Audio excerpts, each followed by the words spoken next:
All right, you made it. Last lesson. Hopefully you've taken notes. You've taken this. You went over the material very slowly at your own pace. This is a very, very, very powerful kind of system. It may not seem like it if you're just watching it and just, oh, okay, yeah, that makes sense or whatever. It's not going to make sense if you're not actually doing it. You will see growth beyond anything that you thought of if you apply the information that I'm outlining it over this module. So at this point, you should know exactly what's helping guide you on your path.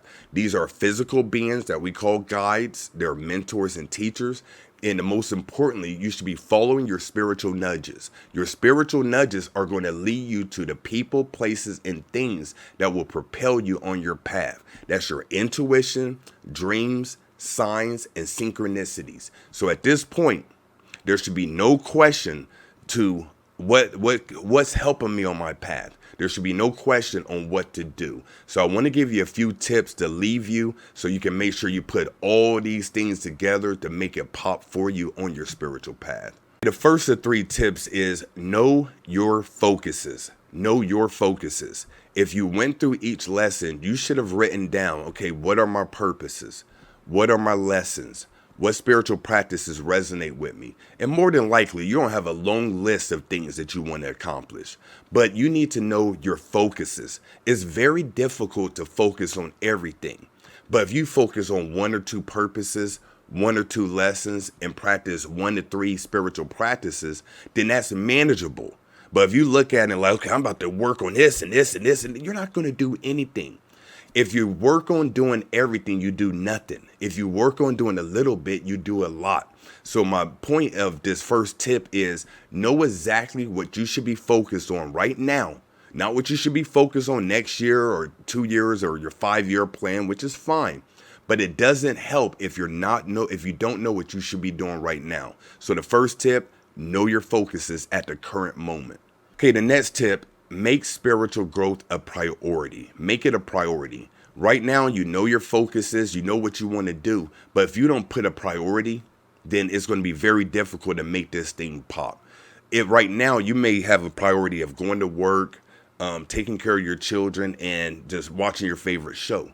That might be your priorities. When you wake up, those are literally the things you think about. If you don't have spirituality and spiritual growth as a priority, then it'll always get put on the back burner. You'll do everything else in your life except your spiritual practices, working on your purpose, and learning your lessons. So find out, why do you want to grow spiritually? Why do you want to evolve your soul? Why do you want to make sure that your soul is so evolved that when you transition, that you may not have to come back to earth? Why do you want to have these things done? My priority is going to be different, or my reason why is going to be different than yours. You need to really sit and meditate and come up with a reason why you want to grow spiritually. Once you have that, write it down. Place it in your phone. Do something so you're seeing it on an everyday basis. And as long as you know your priorities, as long as you know your reason why you want to grow spiritually, I can assure you it's going to be easier to implement the information that I laid out in this module. So make sure you have your priority. Okay, the last tip, and this may be difficult depending on where you are, be around like-minded individuals. Be around like-minded people.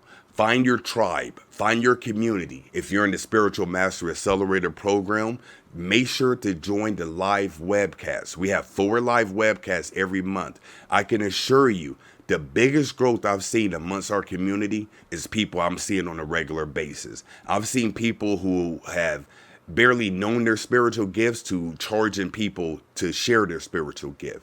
So it's important to be around people that resonate with you. If you're into poker, you want to be around poker players. If you're into weightlifting, you want to be in a gym around weightlifting. If you're into spirituality, you want to be around spiritual people.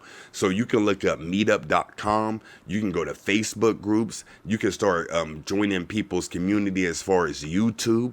There's so many different options online. It may be a little bit more difficult in the flesh, but online you have a plethora of options. They got Clubhouse. They got Twitter Spaces. They got all kinds of different things. So only community I'm recommending at this point is my own community, Spiritual Mastery Accelerator. If you're watching this, more than likely you're already in the accelerator. I cannot stress enough to join the live webcast. Make sure that you come and be around like-minded people. Because here's the thing. Once you're around people that are like-minded, a group, a community, you're going to talk about the things that you're working on. So guess what? If I come today and like, yeah, I just started meditating, next month, people are going to be like, hey, how's that meditation practice coming along? You feel me?